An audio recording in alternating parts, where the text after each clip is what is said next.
할렐루야. 예배 오신 여러분 환영하고 축복합니다. 우리가 이제 부활절을 지나 이제 부활의 기쁨 되시고 또 승리하신 그 예수 그리스도의 그 은혜와 사랑을 우리가 찬양하기 위해 이 자리에 나왔습니다. 주님의 승리하심은 우리의 승리요 우리의 기쁨입니다. 우리 이 시간 주님의 승리하심을 기뻐하며 찬양하며 우리 함께 나아가도록 하겠습니다.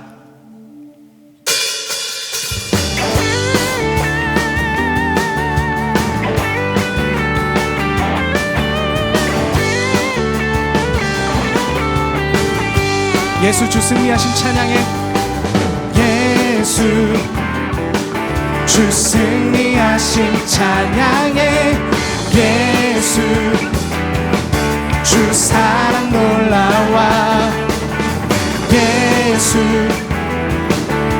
자유 주신 기뻐해. 예수 생명을 주셨네. 구원의 주님, 구원의 주님 자유케 하셨네. 모든 죄의 멍에를 주가 깨뜨리셨네. 우리 기뻐해 승리의 주님. 우리 마음 주께 향하네. 아멘. 예수 주 승리하신 찬양해. 예수 주 승리하신 찬양해. 예수 주 사랑 놀라와. 예수 우리에게 자유 주신 기뻐해. 자유 주신 기뻐해.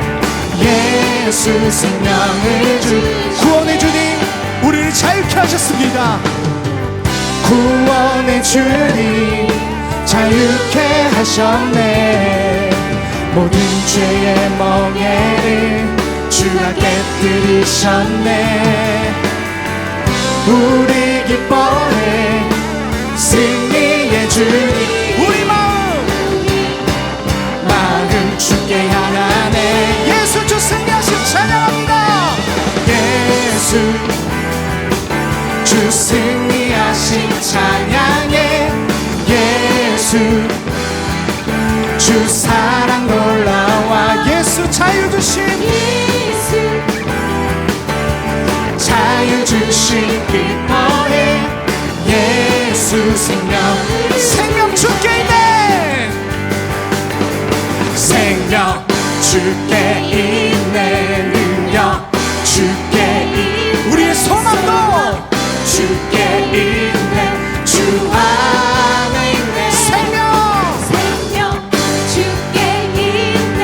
능력 주께 있네. 소망 주께 있네. 주 안 생명 다해. 생명 다해 주 찬양하리. 힘을 다해. 힘을 다해 주 찬양하리. 내 생명 다해. 내 생명 다해. 내 힘을 다해. 힘을 다해 모든 소망 주님께.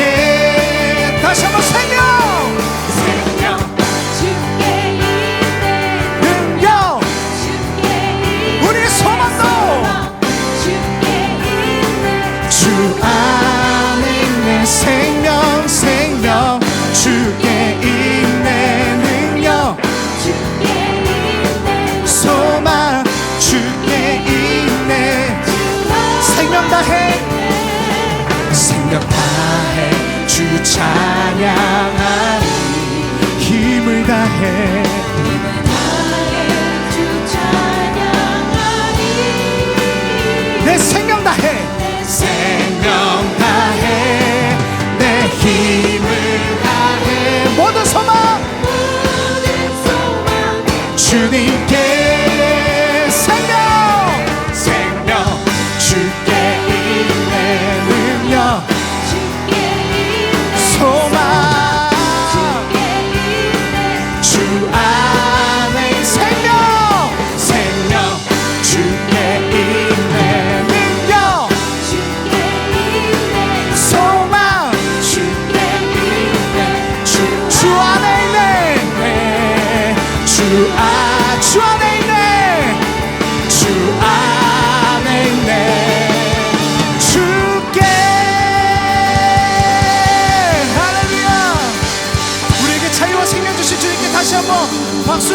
올리시다. 할렐루야.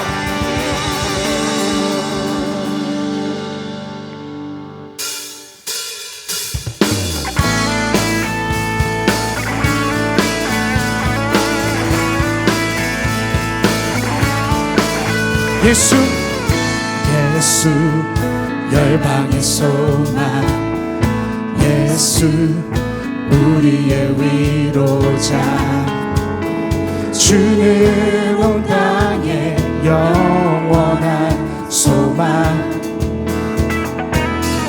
예수 어둠 속의 빛 예수 변함없는 진리 주는 온 땅에 빛이 되시네 우리 위해 죽으시고 다시 사신 생명의 주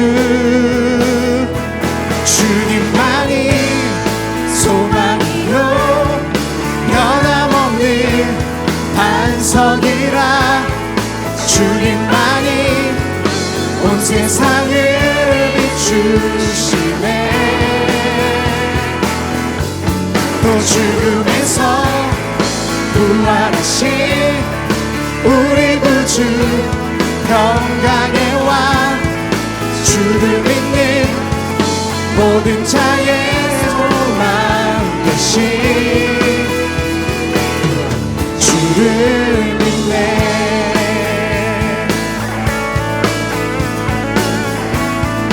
우리 다시 한번 찬양합시다. 예수 열방의 소망 예수 열방의 소망 예수 우리의 위로자 주는 온 땅에 영원한 소망 예수 어둠 속에 예수 어둠 속에 빛 예수 변함없는 진리 주는 온 땅에 빛이 되시네 우리 위해 죽으시고 우리 위해 죽으시고 다시 사신 생명의 주 아멘 주님만이 소망이요 변함없는 반석이라 주님만이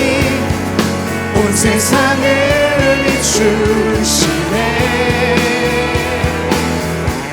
또 죽음에서 부활하신 우리 구주 평강의 왕 아멘 주를 믿는 모든 자의 소망 되신 주를 믿네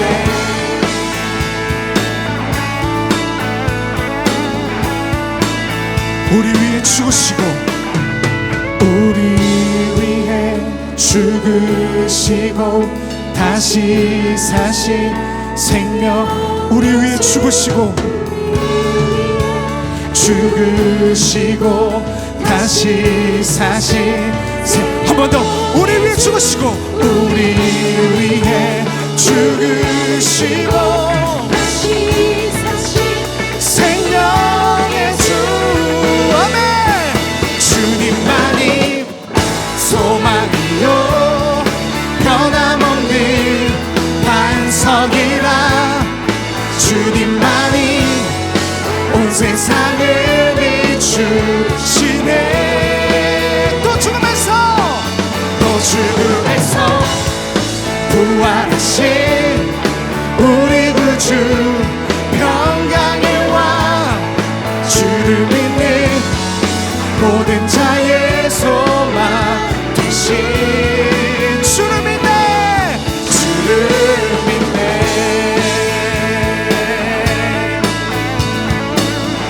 주를 믿네 주를 믿네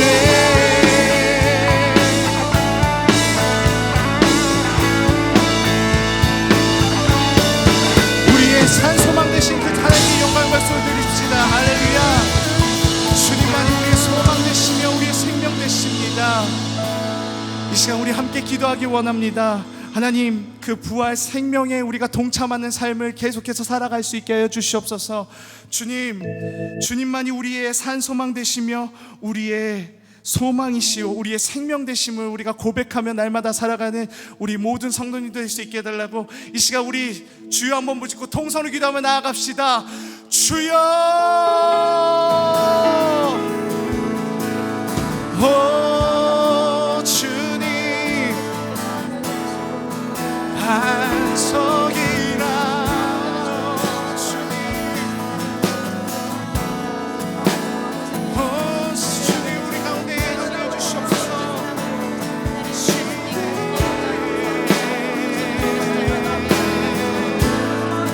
또 죽음에서 부활하신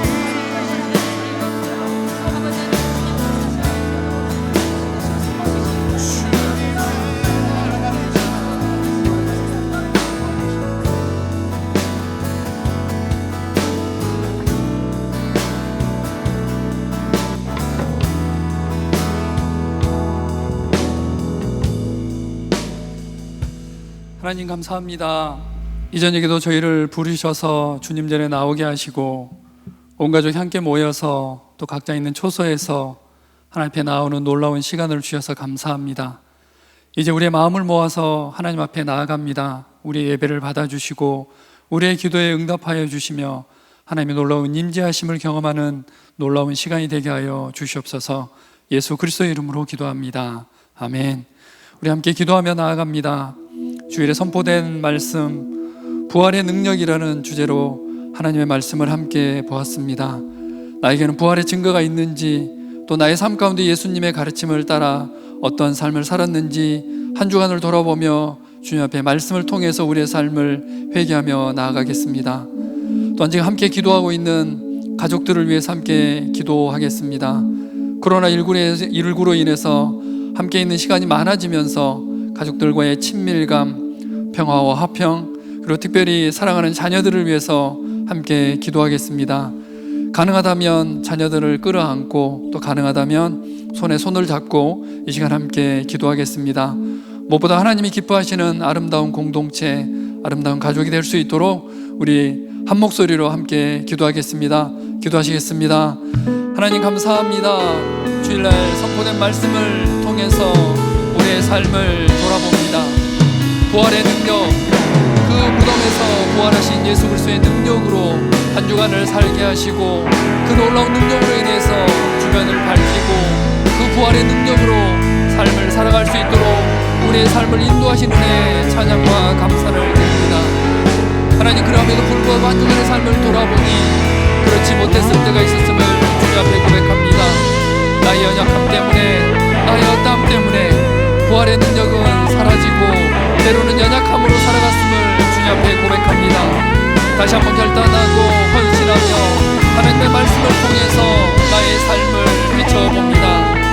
내인을 인도하는 것이 아니라 예수 그리스도가 나의 삶의 주인이시며 예수 그리스도의 삶을, 예수 그리스도의 가르침을 따라서 사는 삶이 되게 하여 주시며 어떠한 상황과 여건 속에서도 부활의 능력을 따라서 살아가는 놀라운 삶이 되어질 수 있도록 삶을 인도하여 주시옵소서. 하나님, 한 주간 삶을 돌아보니 그렇지 못할 때도 있었음을 주님 앞에 고백합니다. 다시 한번 이 시간 하나님 말씀 앞에 자신을 내어놓으며 하나님의 말씀을 따라 살아가기를 결단하고 헌신하오니 우리의 헌신을 받으시고 응답하여 주시옵소서. 하나님, 사랑하는 가족을 위해서 기도합니다. 코로나19로 인해서 함께 있는 많은 시간들, 때로는 힘든 시간도 있지만 무엇보다 함께 할 수 있는 많은 시간들을 주심을 인해서 찬양과 감사를 드립니다.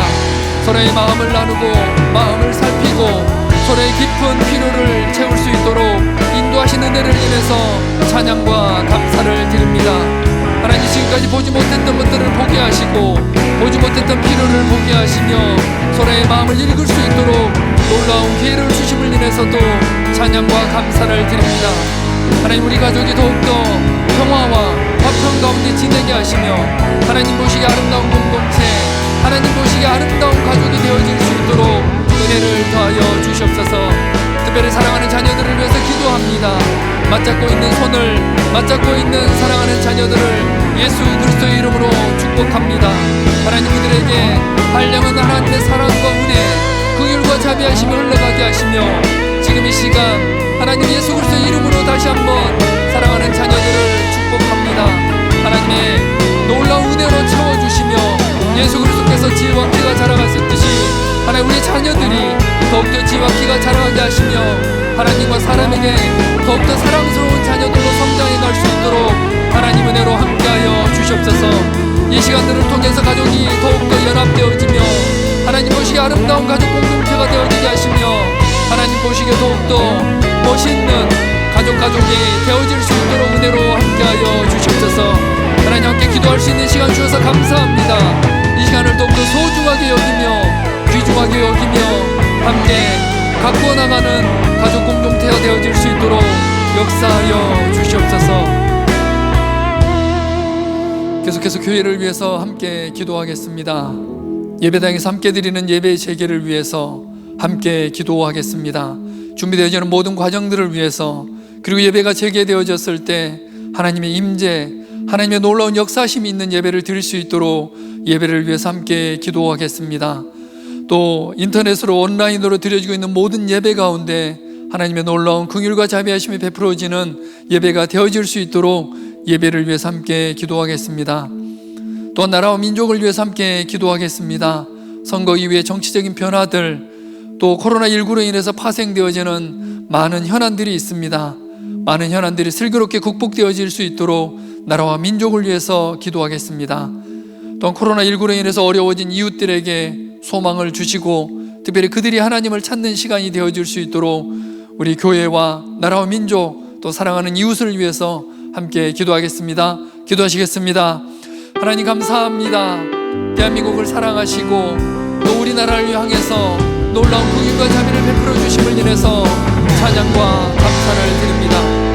코로나19로 인해서 힘들고 어려운 상황이지만 그럼에도 불구하고 대한민국이 전 세계에 우뚝 설 수 있는 놀라운 기회를 주심을 인해서 찬양과 감사를 드립니다. 위기가 있을 때마다, 어려움이 있을 때마다 온 국민이 한 마음과 한 뜻이 되어져서 위기를 극복하며 또 전 세계에 주목받는 나라가 되어질 수 있도록 역사하심을 인해서 찬양과 감사를 드립니다.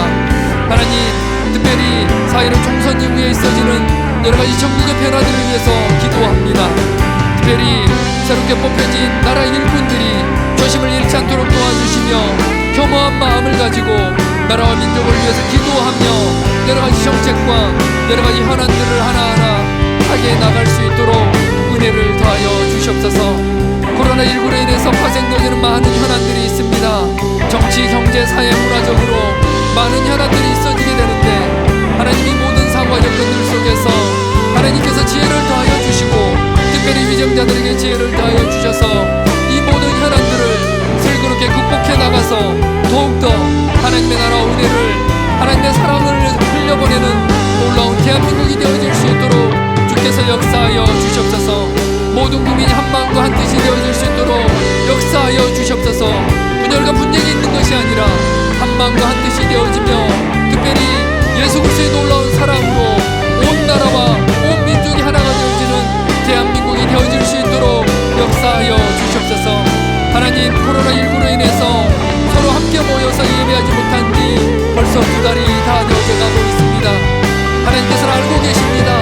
우리의 열망과 우리의 소망, 함께 모여서 찬양하며 예배하며 함께 마음껏 하나님 앞에 소리 지르며 부르짖으며 하나님 앞에 예배드리고 싶은 우리의 간절한 기대와 소망을 하나님께서는 너무나 잘 알고 계십니다.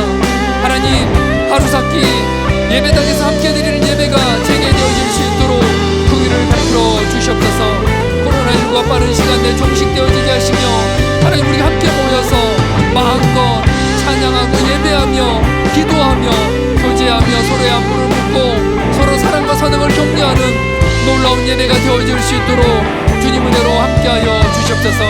함께 모이기 전까지 각자의 처소에서 드려지는 온라인 예배 가운데도 함께하여 주셔서 각자 있는 곳에서 하나님을 찬양하며 예배하며 또 그 설교를 통해서 예배를 통해서 위로받게 하시며 하나님, 더욱더 우리의 신앙을 점검하며 하나님 앞에 나아가는 놀라운 예배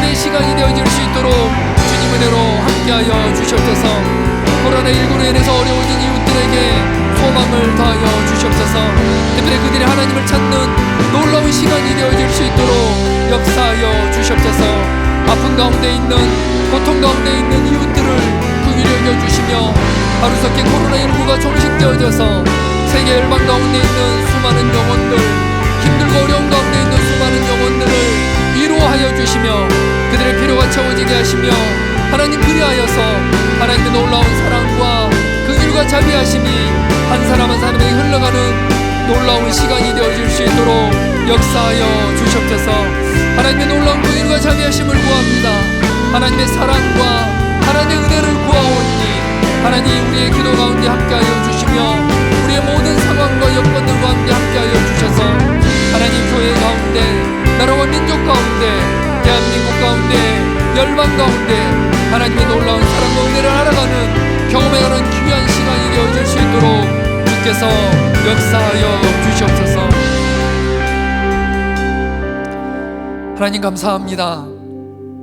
이 저녁에도 우리의 기도를 들으시고 함께 모여서 예배하며 하나님 말씀 앞에 나아갈 수 있는 놀라운 기회를 주심을 인해서 찬양과 감사를 드립니다. 하나님, 하나님의 얼굴을 구하며 나왔습니다.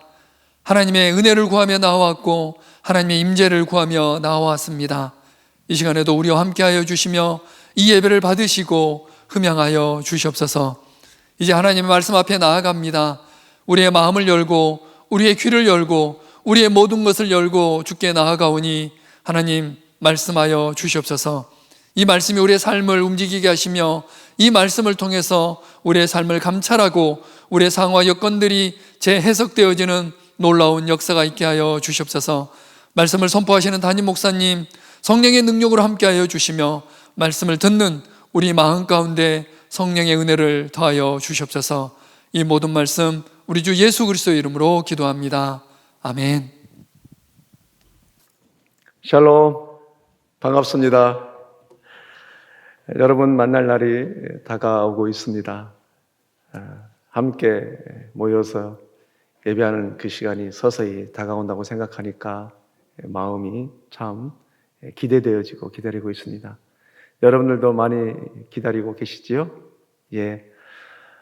돌아오는 주일까지만 이제 사회적 거리두기에 따라서 저희들이 영상 예배로 하지만 26일부터는 이제 함께 모여서 예배하려고 합니다. 그래서 예배를 잘 재개할 수 있도록 또 무리 없이 또 지혜를 가지고 예배할 수 있도록 여러분들도 함께 더 기도해 주시면 감사하겠습니다. 하나님께서 오늘 우리에게 허락하신 말씀은 사무엘하 12장 1절로 6절 말씀입니다. 우리 하나님의 말씀을 천천히 교독하시겠습니다. 여호와께서 나단을 다윗에게 보내시니 그가 다윗에게 가서 그에게 이르되 한 성읍에 두 사람이 있는데 한 사람은 부하고 한 사람은 가난하니 그 부한 사람은 양과 소가 심이 많으나 가난한 사람은 아무것도 없고 자기가 사서 기르는 작은 암양 새끼 한 마리뿐이라. 그 암양 새끼는 그와 그의 자식과 함께 자라며 그가 먹는 것을 먹으며 그의 잔을 마시며 그의 품에 누움으로 그에게 딸처럼 되었거늘 어떤 행인이 그 부자에게 오매 부자가 자기의 온 행인을 위하여 자기의 양과 소를 아껴 잡지 아니하고 가난한 사람의 양 새끼를 빼앗아다가 자기에게 온 사람을 위하여 잡았나이다 하니 다윗이 그 사람으로 말미암아 노하여 나단에게 이르되 여호와의 살아계심으로 두고 맹세하노니 이를 행한 그 사람은 마땅히 죽을 자라. 그가 불쌍히 여기지 아니하고 이런 일을 행하였으니 그 양 새끼를 4배나 갚아 주어야 하리라 한지라. 아멘. 우리 생명샘교회는 작년 1월부터 또 지금까지 사무엘 상하를 상고해보고 있습니다. 그동안은 코로나19로 인해서 거기에 맞는 메시지를 하다 보니까 잠시 사무엘하 말씀을 쉬게 되었는데 오늘부터 다시 사무엘 말씀을 이어가려고 합니다. 오늘 본문은 사무엘하 12장인데요. 오늘 본문의 내용을 이해하기 위해서는 먼저 11장의 내용을 잠시 이해할 필요가 있을 것 같습니다. 다윗이 통일 왕국을 이룬 다음에는 약간의 여유를 갖게 됩니다. 그래서 그는 전쟁이 있음에도 불구하고 전쟁터에 나가지 않고 다윗성 옥상에 올라가서 거닐다가 마침 한 여인의 목욕하는 장면을 보게 됩니다. 바로 우리아의 장군 아내 밧세바의 여인입니다. 이제 다윗은 그의 욕정에 따라서 그 여인을 왕권을 가지고 불러다가 동침을 하게 되고 이제 임신을 하게 됩니다. 임신을 했다고 하는 것은 결국은 죄가 잉태되어졌다, 죄의 열매를 맺었다, 그런 뜻으로 우리는 해석되게 되는데요. 다윗은 그 임신한 죄, 그 간음죄를 은폐시키기 위해서 전쟁터에 있는 밧세바의 남편 우리아의 장관을 급하게 불려드립니다. 그래서 그 절묘한 타임을 맞추려고 하는 거죠. 밧세바 여인과의 잠자리를 만들게 해서 다윗의 아이를 우리아의 아이로 둔갑시키려고 하는 그런 음모를 갖게 됩니다. 그러나 우리아는 중심 있는 장군으로서 다윗이 그렇게 말을 할 때 그 우리아의 대답은 여호와의 언약궤가 전쟁터에 있고 유다의 진영이 야영의 전쟁터에 있고 또 왕의 신하와 저의 부하들이 전쟁터에 있는데 내가 어찌 집에 가서 발을 씻고 아내와 같이 먹고 마시리까, 이렇게 얘기를 합니다. 이제 그리고 그는 왕궁에서 잠을 자게 되죠. 다윗은 이 모든 계획들이 숲으로 돌아가게 되자 제2차 음모를 꾸미게 됩니다. 그래서 다윗이 우리아 장군을 다시 전쟁터로 내보내게 되는데 전쟁터의 사령관 요압에게 살인 교사를 시키게 됩니다. 가장 최전방에 우리아 장군을 내보내서 적으로부터 죽게 만들어라고 하는 그런 살인 교사의 편지를 그에게 보내는 것이죠. 물론 우리아는 그것이 봉해져 있기 때문에 볼 수가 없겠죠. 그래서 결국은 우리아 장군은 죽게 됩니다. 다윗 역시도 그 타임을 맞추기 위해서 이제는 자기의 간음죄를 또 무마시키기 위해서 바로 밧세바의 여인을 자기의 첩으로 삼게 됩니다. 여러분, 죄는 속성이 있는데요. 죄의 속성은 뭐냐면 내가 죄를 다스리지 않으면, 컨트롤하지 않으면 죄는 나를 다스리게 돼 있습니다. 그것이 바로 죄의 속성이에요. 그래서 창세기 4장 7절에서도 뭐라고 말씀하시냐면 죄가 너를 원하나 너는 죄를 다스릴지니라, 이렇게 말씀하셔요. 말씀을 제가 한번 읽어보면 내가 선을 행하면 어찌 낯을 들지 못하겠느냐, 선을 행하지 아니하면 죄가 문에 엎드려져 있느니라. 죄가 너를 원하나 너는 죄를 다스릴지니라. 죄가 문 앞에 엎드려졌다고 하는 것은 항상 죄는 준비되어 있다, 그 얘기예요. 항상 문 앞에 엎드려져 있다, 준비되어졌다.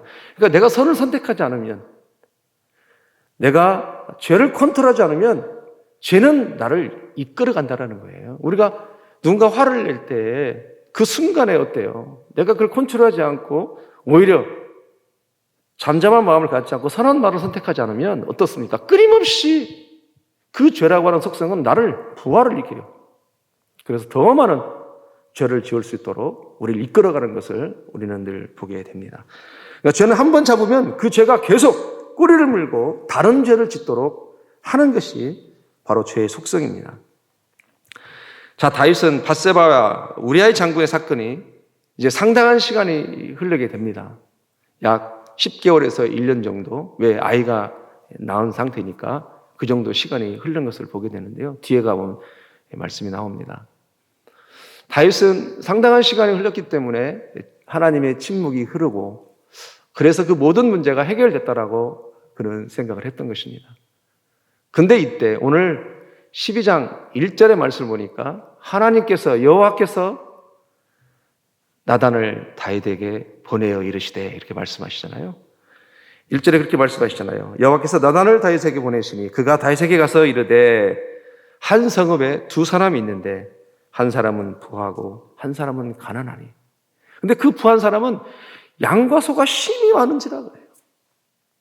그리고 가난한 사람은 아무것도 없는데 오직 나귀 새끼 암양 한 마리 뿌리라, 이렇게 말합니다. 그리고 그 암양 새끼는 그와 그의 자식과 함께 자라고 그가 먹는 것을 먹고 그의 잔을 마신다. 그래서 마치 그의 품에 누움으로 그에게 딸처럼 되었거늘 그래요. 그래도 어떤 행인이 이 부잣집에 오게 됩니다. 부잣집에 오게 돼서 그 행인을 대접하기 위해서 이 부자는 자기 것을 취해서 행인을 대접하는 것이 아니라 가난한 것을 뺏어다가 그 행인을 대접하게 되는 것을 사절에서 말씀하셔요. 그래서 5절에 보니까 다윗이 이야기를 듣고 그 사람으로 말미암아 노하여 나단에게 이르되 여호와의 살아계심으로 맹세하노니 이 일을 행한 그 사람은 마땅히 죽을 자라 이렇게 얘기해요. 여러분, 이 이야기가 참 슬프죠. 표현이 어때요? 가난한 사람은 아무것도 없고 자기가 사서 기르는 작은 암양 새끼 한 마리뿐이라 그래요. 그리고 그 암양 새끼는 그와 그의 자식과 함께 자라고 그가 먹는 것을 먹고 그의 잔을 마시게 되고 마치 품에 누워있는 것이 딸처럼 아름답고 여겼다는 거예요. 그가는 누구예요? 우리하고 그 암양 새끼는 밧세바잖아요. 저는 이 말씀을 묵상하고 읽는데 얼마나 가슴이 아프고 울컥울컥 하는지 지금도 말씀을 전하면서도 마음이 막 울컥해요. 참 그때 그 우리아의 마음이 어땠을까? 우리아의 심정을 생각하니까 그 암양 새끼를 딸처럼 여기서 사랑했고 그 암양 새끼는 함께 먹고 마시고 자녀들과 같이 먹는데 이건 이럴 수는 없다. 그런 마음이 막 드는 거예요. 오직 우리아는 하나님을 경외하는 사람이었잖아요. 여러분들 잘 아시는 것처럼. 우리아는 햇사람이었습니다. 원래는 유대인이 아니에요. 이스라엘 백성들이 가나안 땅을 점령할 때 가나안 족속이 헷 족속 중에 한 사람이었거든요. 한 족속이었거든요. 그때 전능하신 하나님의 위대하신 하나님을 헷 족속 조상들이 다 본 거예요. 그래서 오직 참신은 여호와 한 분밖에 없다는 것을 알고 그들이 유다에 편입이 됐었거든요. 여러분, 우리아 장군이 다윗의 용사 37인에 속해 있다고 하잖아요. 그러니까 그는 우리가 지금까지 알기로는 마누라 빼앗기고 아내 빼앗기고 비운에 간 사람으로 알고 있었는데 정말로 그 사람은 여호와 하나님을 경외했던 사람입니다. 왜 그래요? 그 대답을 보면 알잖아요. 언약궤가 전쟁터에 있고 유다 진영이 야영에 있고 왕의 신하가 네프와가 전쟁터에 있는데 내가 어찌 이렇게 했습니까? 다시 말해서 언약궤가 전쟁터에 있는데 내가 이렇게 할 수 없다라고 하는 건 뭐예요? 여호와의 신앙을 가진 거예요. 여호와의 신앙을. 그러니까 항상 하나님 중심적으로 산 사람이에요. 하나님이 전쟁터에 있는데 내가 어찌 여기서 먹고 마시겠습니까? 그 얘기는 무슨 얘기예요? 하나님을 붙잡은 자의 삶이라는 거예요. 내가 성전에 있지는 않지만 언약궤가 있는 곳에 있지는 않지만 내가 있는 곳에서도 언약궤를 섬기는 심정으로 하나님을 섬기는 심정으로 살겠다라고 하는 것이 바로 우리아의 장군의 심성이었고 신앙이었습니다. 그런데 그 우리아의 장군의 그 암양 새끼 밧세바를 뺏겨버린 거예요. 말씀을 준비하면서 참 많이 울컥했어요. 그래서 제가 제 아내한테 그랬어요. 여보, 내가 말씀을 준비하다 보니까 마음이 울컥울컥한다. 우리아의 마음이 막 느껴진다. 그랬더니 우리 아내는 또 이렇게 얘기하더라고요. 자기는 밧세바가 너무 외로웠을 거라는 거예요. 왜냐하면 우리아의 장군의 그 강직함과 충성심, 우직한 나라를 밖에 모르는 그런 마음, 물론 가족은 사랑했지만 그런 걸 봤었을 때 밧세바도 참 외로웠을 거라는 거예요. 그 말을 듣고 나니까 또 그런 마음도 드는 거예요. 아, 여자와 남자의 보는 관점이 다르구나. 맞아. 남자가 아무리 바빠도 정말로 아내를 사랑해줘야 되는구나. 그런 걸 또 느끼게 됐어요. 또 그런 마음도 들면서 반대로는 요즘에는 또 여성분들이 밖에서 일을 많이 하시잖아요. 남자분들이 살림남을 많이 하시고. 그러니까 여성들이 아무리 바빠도 집에서 애쓰시는 남편을 위해서 정말 또 더 많이 사랑 표현을 하고 애정 표현을 해야 되는구나. 말씀을 준비하면서 그런 마음이 제가 막 드는 거예요. 여러분, 다윗은 이미 모든 것을 다 가진 자고 배부른 자입니다. 그러나 그의 음욕과 탐욕 때문에 한 가정이 망가지게 됩니다. 그리고 하나님 앞에 죄악을 저지르고 말게 됩니다. 어쨌든 이제 다윗의 죄악을 하나님이 나단을 보내심으로 나단의 비유를 통해서 그렇게 이제 지적을 했습니다. 그렇게 지적을 할 때 다윗은 뭐라고 해요? 다윗이 노하여 여호와의 살아계심으로 맹세하노니 이를 행할 자는 마땅히 죽을 자라, 이렇게 얘기를 해요. 여러분, 하나님이 하시는 방법이 참 놀랍습니다. 그렇게 고백하게 해놓고, 그렇게 마땅히 죽을 자라고 해놓고 자기 스스로 죽을 자라는 것을 알게 하신 다음에 뭐라고 얘기해요? 그가 바로 당신입니다, 이렇게 나단을 통해서 말하게 해요. 죄 앞에 정녕 죽을 수밖에 없는 존재라는 것을 정확히 하나님이 지적을 하게 해버리십니다.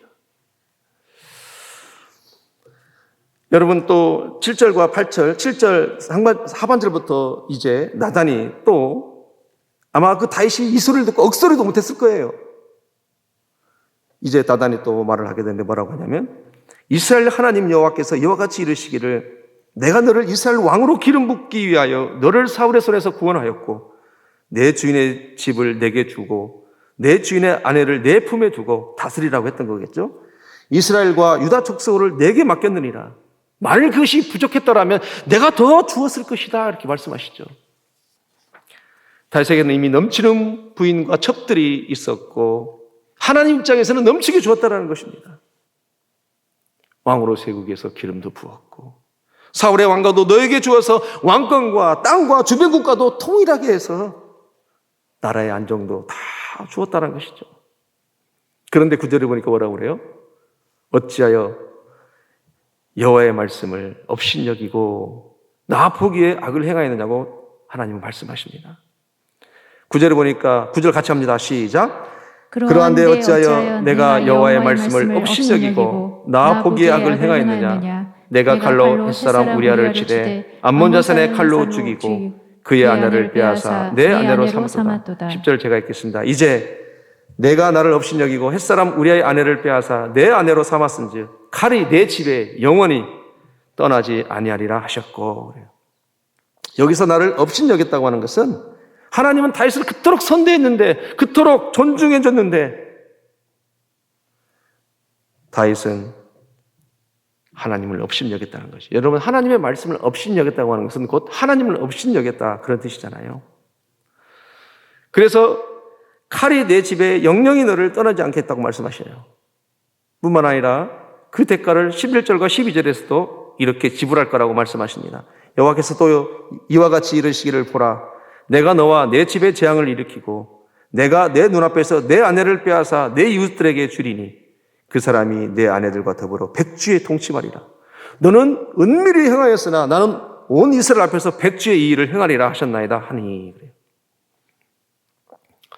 다윗은 이 모든 이야기를 나단을 통해서 듣습니다.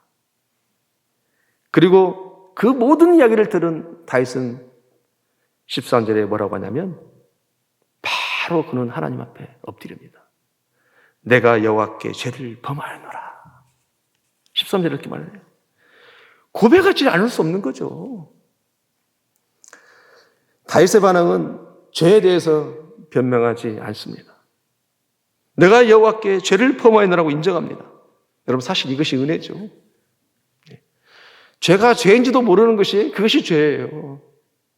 그러나 죄를 인식하고 죄라고 하는 것은 안다고 하는 것이, 그것이 하나님 앞에 은혜인 것이죠.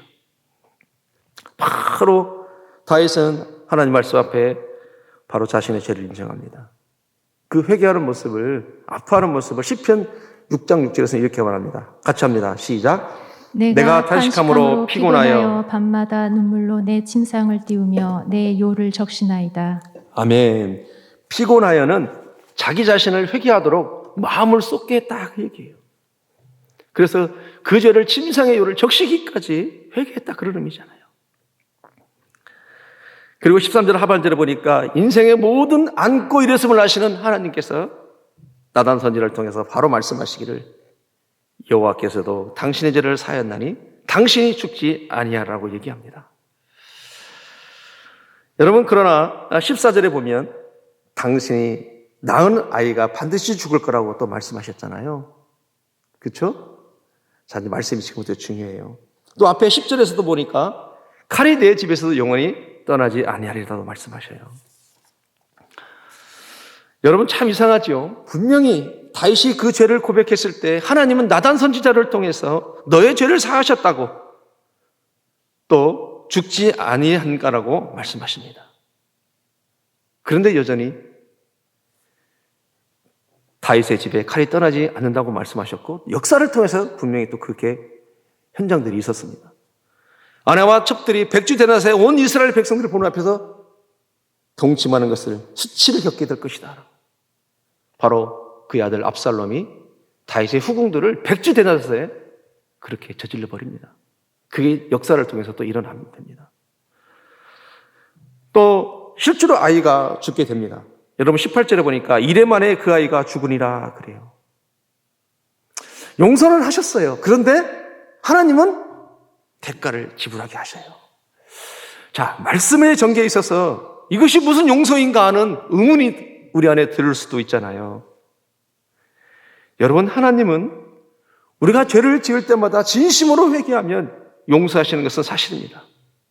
그러나 하나님은 죄를 용서하지만 다윗의 상황들을 보면 뭐예요? 그 죄의 대가를 실제로 지불하게 하시는 걸 봐요. 여러분, 하나님께서 왜 그러실까요? 왜 그러시냐는 거예요. 왜냐하면 죄에 대한 흔적을 남겨두지 않으면 우리는 죄를 두려워하지 않는다는 거예요.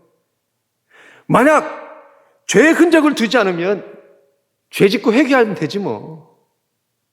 이렇게 말한다는 것입니다. 즉 죄의 흔적을 남겨놓는 것은 기억하라는 거예요.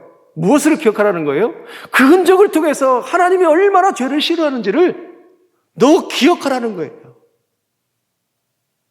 그래서 하나님이 대가를 지불하게 하십니다. 만약에 다윗에게 죄의 대가를 지불하지 않고 무조건 흔적도 남기지 않고 용서만 했다라면 뭐예요? 다윗은 그 죄를 똑같이 저질렀을 것입니다. 이 흔적을 남겨놓고 기억하게 하시고 그런 다음에는 절대로 다윗은 똑같은 죄를 흔적을 찾아볼 수가 없어요.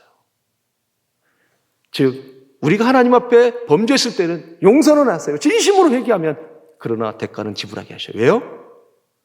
또 다른 동일한 똑같은 죄를 방지하기 위해서는 하나님이 그렇게 하신다라는 거예요. 왜 그런지 뒤에 또 정확히 나오는데 우리가 성경에서 말하는 용서의 개념을 잘 이해할 필요가 있습니다, 여러분. 하나님은 회개를 통해서 용서하시지만 대가를 통해서 기억하게 하고 하나님이 얼마나 죄를 싫어하는지를 알게 하고 방지하기 위해서 하는 것인데 이것이 바로 성경에서 말하는 죄의 용서의 개념입니다. 그런 의미에서 용서하시기 위해서 죄도 드러내신다는 거예요. 드러내시고 한다고 하는 것은 용서하기 위함이에요. 여러분 용서하지 않을 것 같으면 죄의 대가는 그냥 죽음입니다. 더 이상 묻질 않아요, 하나님은. 그러니까 우리가 삶을 살면서 그 죄를 드러내고 보게 한다고 하는 것은 그 자체가 이미 용서가 시작됐다는 거예요. 이게 성경 말하는 용서의 개념이에요. 용서는 그냥 죄 없다, 그냥 더 이상 기억하지 않는다, 진심으로 회개를 하면 기억하지 않고 용서는 해요. 그러나 우리로 흔적을 남기 위해서 똑같은 죄를 방지하지 않는 것이 바로 용서의 개념이라는 거예요. 아무런 무조건 용서한다 그런 개념이 아니라는 거예요. 성경에서 말하는. 이것이 우리를 다루는 하나님의 방법이라는 것입니다. 여러분, 성경이 말하는 용서의 의미가 이런 것인데요. 이것이 바로 복의 개념이고 택함받은 자에게 임하는 복이 바로 이런 것이라는 거예요. 택함받지 않았다면 방관이죠. 유기죠. 아니면 죄의 원칙에 따라 그냥 심판하면 그만입니다. 택함을 받았기 때문에 하나님께서 드러내시고 알게 하셔서 나가신다는 거예요. 우리는 이렇게 생각할 수 있습니다. 하나님이 다윗의 죄는 저렇게 드러내시는데 흔적을 그 삶에 감게 하시는데 내 죄에 대해서 하나님은 왜 침묵하시지? 우리는 이렇게 착각할 수 있습니다. 내 죄는 다윗의 죄에 비해서 세 발의 피니까? 그런가요? 그러나 하나님은 하나님 앞에 큰 죄가 있고 작은 죄가 있는 것이 아니잖아요.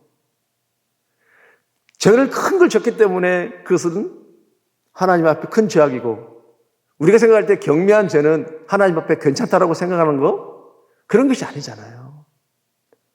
다시 말해서 여전히 내 삶에 내가 알고 있는 그 죄가 있음에도 불구하고 하나님이 침묵하신다라면 나에게 지금도 기회를 주고 계시다는 거예요. 지금도 여전히 하나님 기다리고 계신다는 거예요. 하나님이 9개월, 10개월 동안 다윗에게 기다리고 있었어요. 그 마음이 괴로운 마음이었잖아요. 그러나 끝까지 하나님 앞에 회개하지 않으니까 하나님 그 죄를 드러내십니다. 혹 다윗의 죄와 내 죄가 비교해서 작다고 생각해서 아직도 끌어안고 가는 것이 있다면 다윗에 비해 나는 작다고 생각해서는 안 된다는 것입니다. 그리고 이 말씀을 통해서 하나님 우리에게 주신 또 다른 교훈이 뭐냐면요, 우리가 하나님에게도 용서를 받아야 되겠지만 사람에게도 용서함을 받아야 된다는 메시지입니다. 죄를 드러낸다고 하는 건 그런 의미라는 거예요. 왜 드러내요? 온전한 용서를 경험하게 하시려고 한다는 거예요. 우리는 하나님에게만 용서를 빌고 사람에게는 용서를 빌지 않으면 그것이 마치 다 끝났다고 생각하는 경향이 있는데, 하나님 메시지를 통해서 그 죄를 드러내신다고 하는 것은 더 온전한 회복과 용서를 경험하기 위해서, 즉 하나님에게만 용서를 받는 것이 아니라 사람에게도 용서함을 받아야 된다고 하는 것을 말씀하고 있는 거예요. 그리고 나단이 예언대로 여러분 15절을 보니까 우리아의 아내가 낳은 이제 아이가 하나님의 치심에 심히 앓는지라 그러잖아요. 15절에 이렇게 써 있습니다. 그리고 16절에 그 아이를 위하여 하나님께 간구하되 다윗이 금식하고 안에 들어가서 밤새도록 땅에 엎드렸으니, 집에 늙은 자리라는 것은 원로들이죠. 신뢰받는 원로들. 그들이 그 곁에 서서 다윗을 땅에서 일으키려고 하되 왕이 듣지 아니하고 그들과 더불어 먹지도 아니하더라 그래요. 결국은 18절에 이래 만에 그 아이가 죽으니라. 그러나 다윗의 신하들이 아이가 죽은 것을 왕에게 아뢰기를 두려워해요. 왜요? 아니 7일도 이렇게 아이 때문에 먹고 마시도 않고 기도만 하는데 죽었다고 하면 이제 더 오랫동안 먹고 안 마실 거라고 생각해서 두려워서 말을 못해요. 근데 이제 19절에 보니까 뭐라고 그래요? 다윗이 그의 신하들이 서로 수군거리는 것을 보고 그 아이가 죽은 줄을 다윗이 깨닫고, 다윗은 어떻게 합니까? 이제 20절에 보니까 다윗이 땅에 일어나 몸을 씻고 기름을 바르고 의복을 갈아입고 여호와의 전에 들어가서 경배하고 왕궁으로 돌아와 명령하여 음식을 그 앞에 차리게 하고 먹는지라 그래요. 다윗이 왜 이래요? 하나님의 뜻을 받아들이는 태도입니다. 아무리 금식을 했어도 하나님의 뜻을 바꿀 수 없다면 하나님의 뜻을 받아들이겠다는 태도죠. 그래서 22절, 23절에 뭐라고 그래요? 이르되 아이가 살았을 때 내가 금식하고 운 것은 혹시 여호와께서 나를 불쌍히 여기서 아이를 살려주실지 누가 알까? 생각하거니와 지금은 죽었으니 내가 어찌 금식하랴? 내가 다시 돌아오게 할 수 있느냐? 내가 그럴 수 없다라는 거죠. 나는 그에게로 가려니와 그는 내게로 돌아오지 아니하리라. 하나님의 결정을 받아들이는 태도입니다. 하나님의 결정을 안다면 이제 벗어버리는 태도죠. 여러분, 우리도 이 태도가 필요해요. 그렇죠? 그런데 우리에게 이 태도가 별로 없죠. 별로 많지 않아요.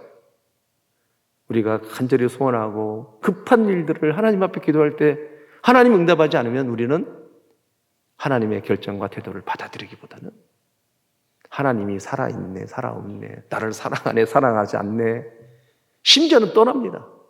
그리고 자기 스스로 하나님과 상관없는 상처를 만들어요. 참 그런 경우가 많잖아요. 우리가 이 다윗의 태도를 통해서도 그런 걸 또 배우는 거예요. 우리가 열심히 시간을 정해놓고 기도했을 때 들어주지 않는다면 하나님의 뜻이, 여러분, 우리가 하나님 우리의 뜻을 수용하는 것이지 우리가 하나님을 자주주의할 수 없는 거예요. 하나님이 우리의 뜻을 수용해 좀 감사한 거죠. 근데 수용하지 않는다고 우리가 하나님의 뜻을 자주하실 수 없다는 거예요. 또 다른 교훈들을 다윗의 기도를 통해서 우리는 볼 수가 있습니다. 그리고 다윗은 24절에 다윗은 그의 아내 밧사베를 위로하고 그에게 들어가서 동침하고 아이를 낳는데요. 그 이름을 솔로몬이라고 짓습니다. 말씀이 지금부터 이제 더 중요해요. 여러분 24절 같이 읽겠습니다. 시작. 다윗이 그의 아내 밧세바를 위로하고 그에게 들어가 그와 동침하였더니 그가 아들을 낳음에 그의 이름을 솔로몬이라 하니라. 여호와께서 그를 사랑하사. 아멘. 솔로몬의 이름의 뜻은 평강의 사람, 그런 뜻이에요. 다윗은 왜 평강의 사람 솔로몬이라고 이름을 지었을까요? 밧세바를 위로하고 동침을 했잖아요. 근데 그 이름을 솔로몬이 졌어요. 그러니까 모든 것이 지금 다윗 입장에서 볼 때는 하나님과의 관계가 회복되어졌다고 하는 것을 본인이 느끼는 거예요. 그래서 그 아이의 이름을 솔로몬이라고 지었던 것입니다. 근데 마침 그것을 재차 확인해 주시기 위해서 하나님이 25절에 나단을 보내서 그 아이의 이름을 뭐라고 해요? 여디디아라 불러라 그래요. 여디디아라는 이름의 뜻은 사랑을 입은 자, 그런 뜻이에요. 여호와로 말미암아 사랑을 입은 자, 그런 뜻이에요.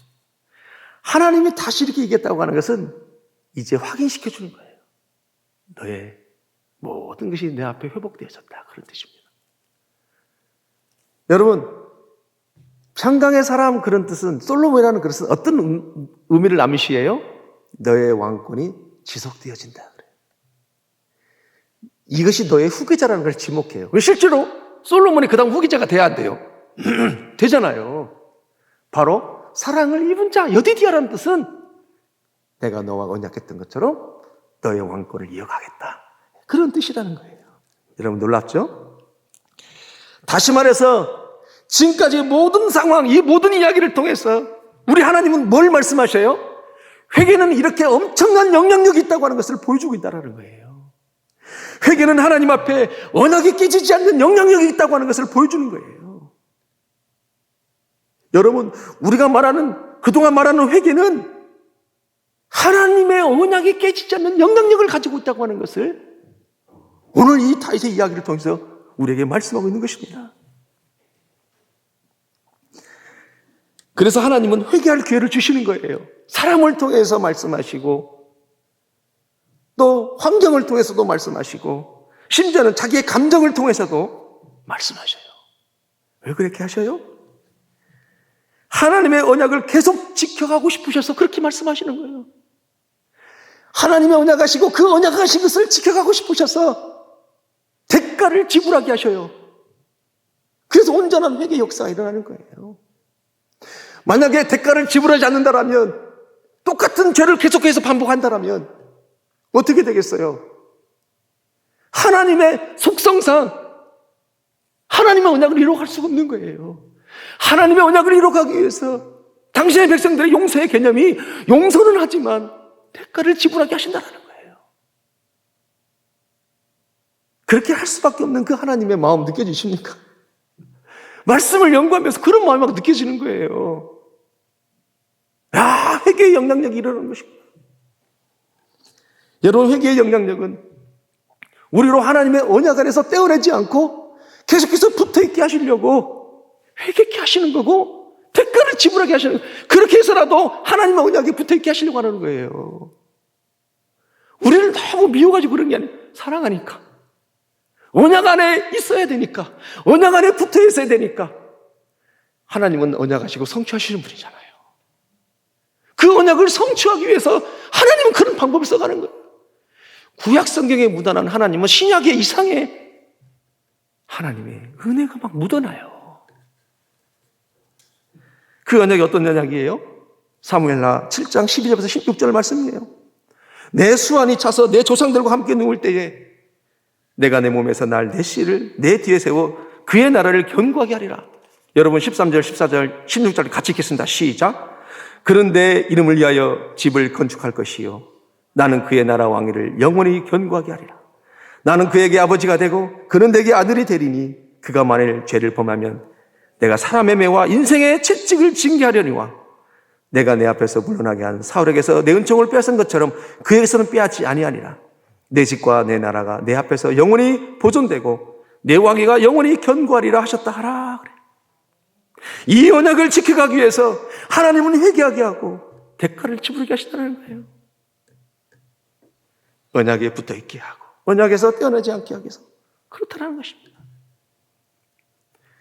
여러분, 사람의 막대기와 인생의 책찍을 사용해서라도 왜 그것은 자식에게만 그런다는 것이 아니라 다윗을 포함한 다윗에 속해 있는 다윗의 후손 우리까지도 다 그렇게 왜 사울처럼 그 언약에 떼어버리지 않기 위해서 인생의 막대기와 채찍을 통해서 징계하려니와.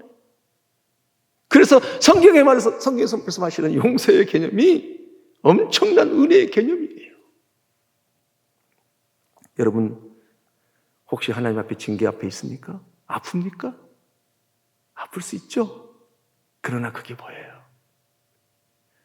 하나님의 언약에 떼어나지 않고 붙어있게 하시려고 그렇게 하시는 그 하나님의 크신 은혜, 사랑, 그것을 기억하고 고백하고 승리하는 우리 생명생교회 모든 성도들 다 되시길 주의 이름으로 축복합니다. 그런 의미에서 여러분에게 질문합니다. 회개는 내가 하는 거예요? 하나님이 회개를 할 수 있도록 돕는 거예요? 하나님이 회개할 수 있도록 돕는 거예요. 인간은 스스로 회개할 수 없는 존재예요. 인간은 스스로 죄를 지을 수는 있지만 스스로 회개할 수 없는 존재라는 것을 하나님 너무너무 잘 아세요.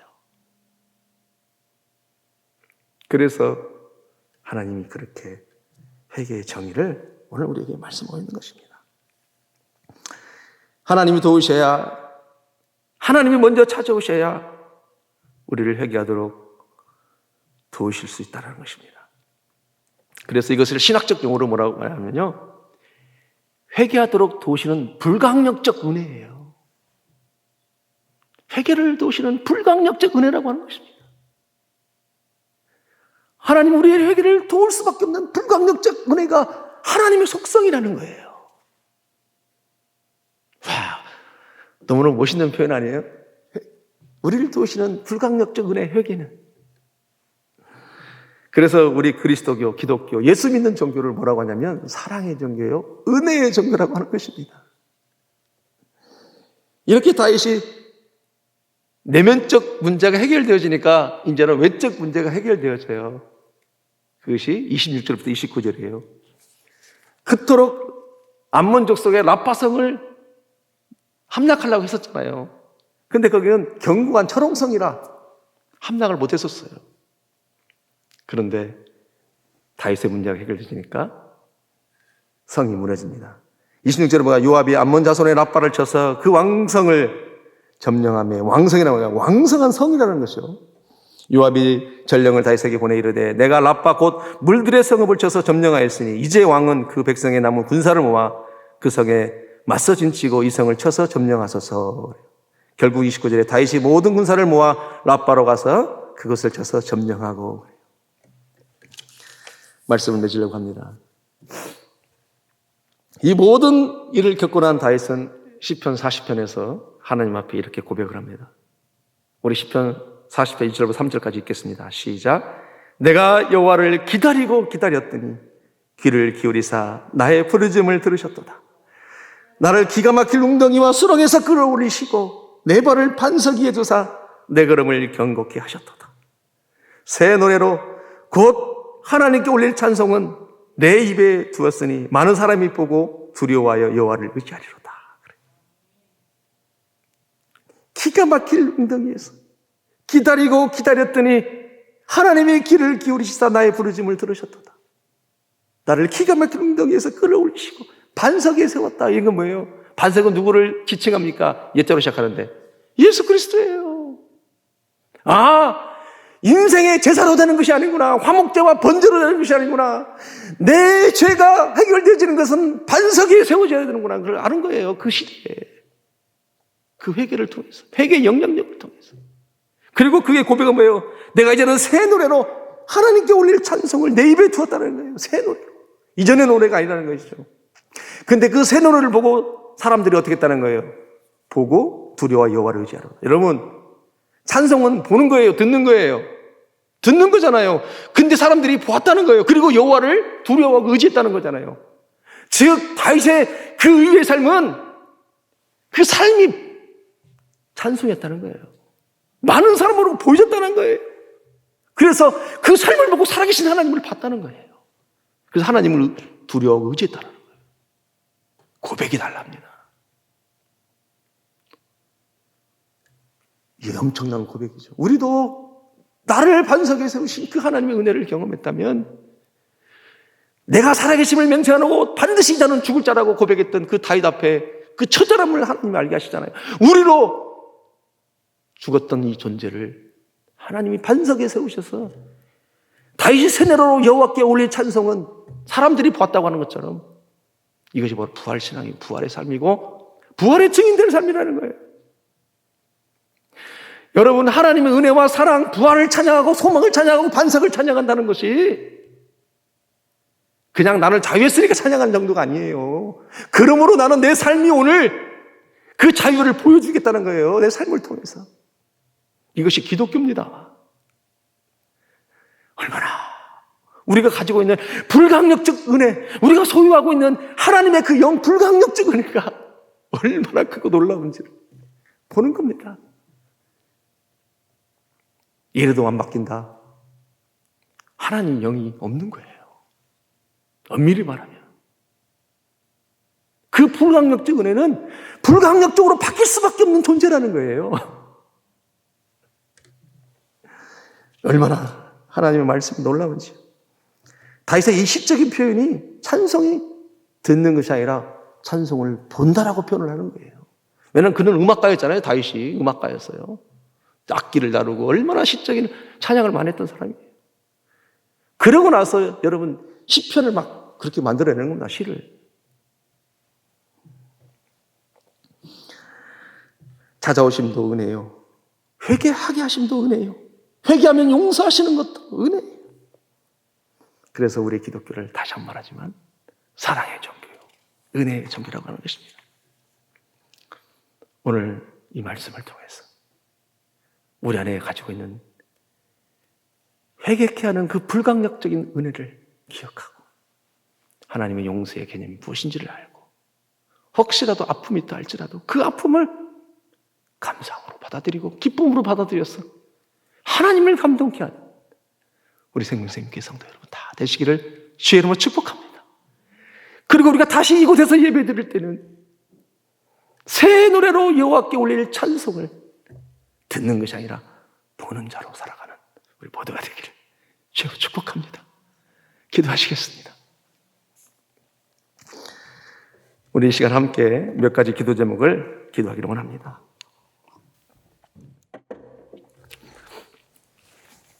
먼저 하나님, 용서하기 위해서 죄를 드러내시는 그 하나님을 보았습니다.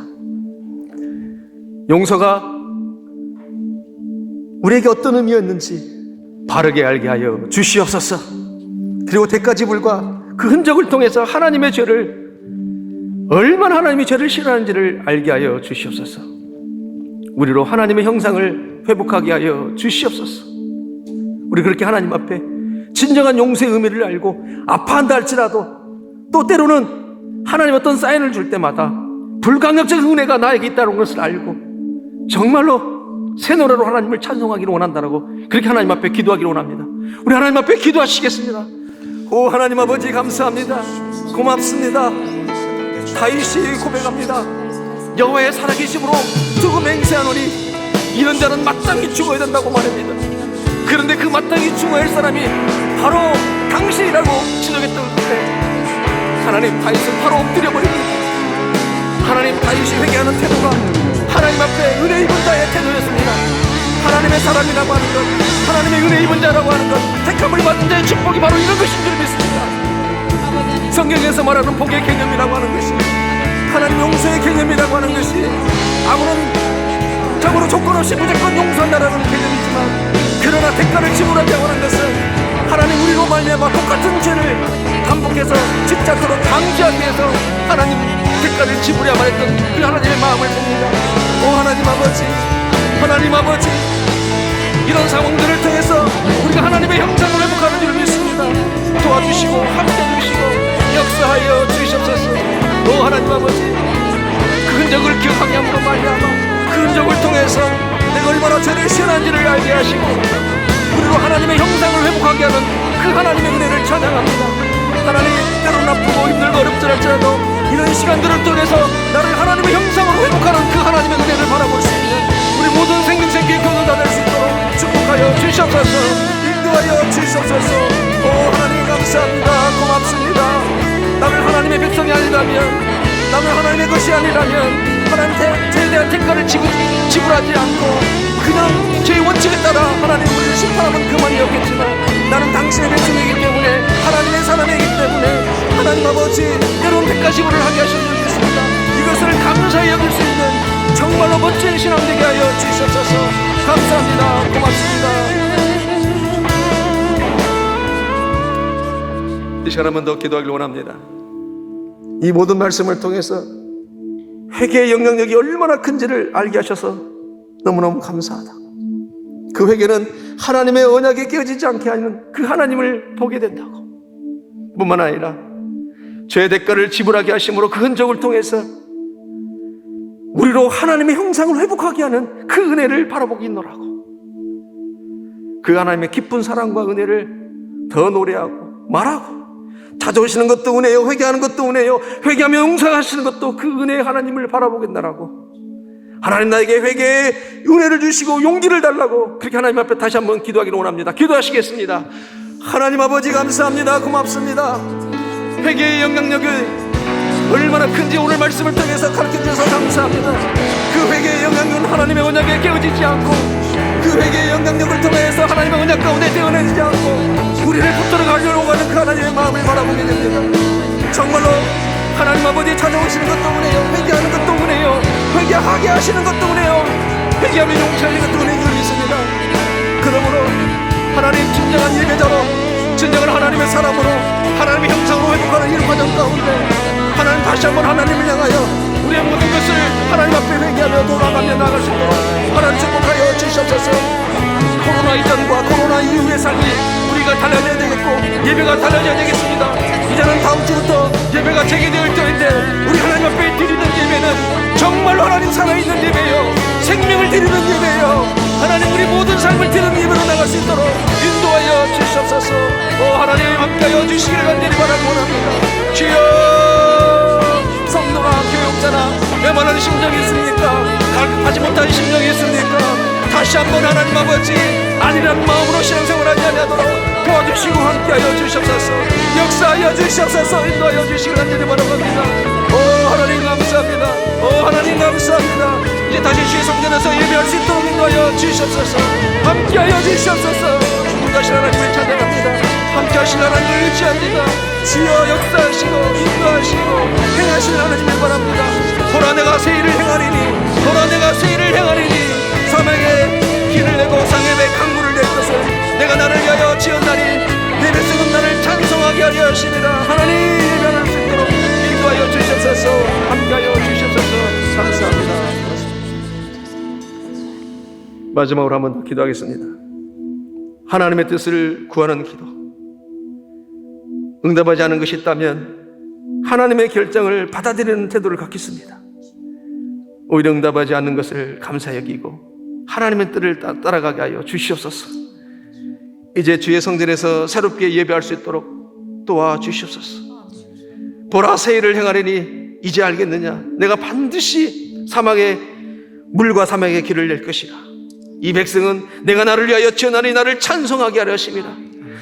우리가 하나님 앞에 예배 드리는 것보다도 우리의 예배를 다 받으시기를 원하시는 하나님 아버지, 이제 주의 성전 가운데 예배할 때에 정말 하나님 살아있는 예배로 나가겠습니다.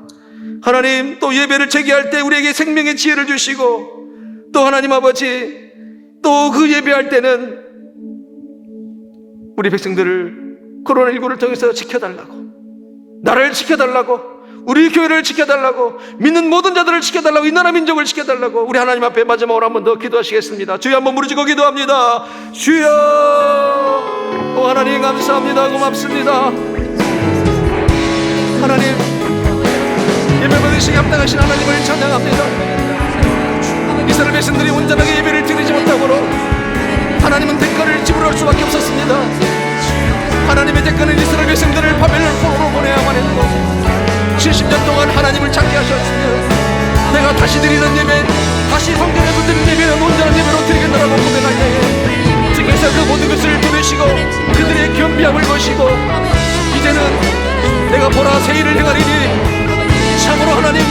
내가 나를 위하여 지어내며 나를 찬송하게 하려 하심이라.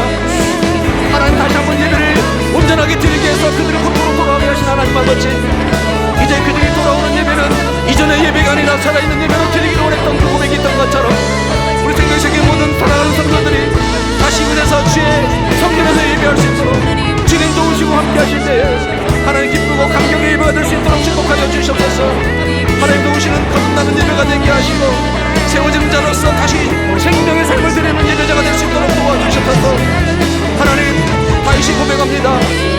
나의 찬송이 올려질 것은 하나님 아버지, 기가 막힌 웅덩이에서 나를 건지시고 반석에 세우신 그 하나님의 그 크신 은혜를 향하여 나가는 그런 하나님 아버지 예배가 될 수 있도록 인도하여 주시옵소서.